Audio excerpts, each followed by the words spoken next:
పాలకొండ ప్రజలందరికీ మా యొక్క విజ్ఞప్తి, మేము నవంబర్ 12వ తారీఖున పాయిగ్రావుపేటలో 25 మంది కానిస్టేబుల్స్ ఈ సైకిల్ యాత్ర చేపట్టాం.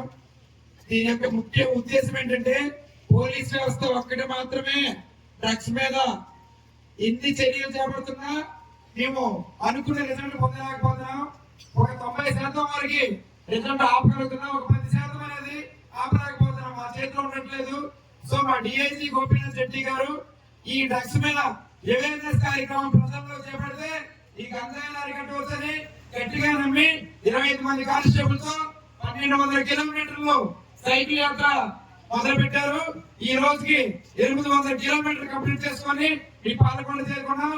సో ప్రజలందరికీ విజ్ఞప్తి, ఈ విషయాన్ని మొత్తం మీ పాలకొండ మొత్తానికి తెలియజేసి మీ పాలకొండని డ్రగ్స్ రహిత గంజాయి రహిత పాలకొండగా మార్చాలని నా విన్నపం. జీవితమే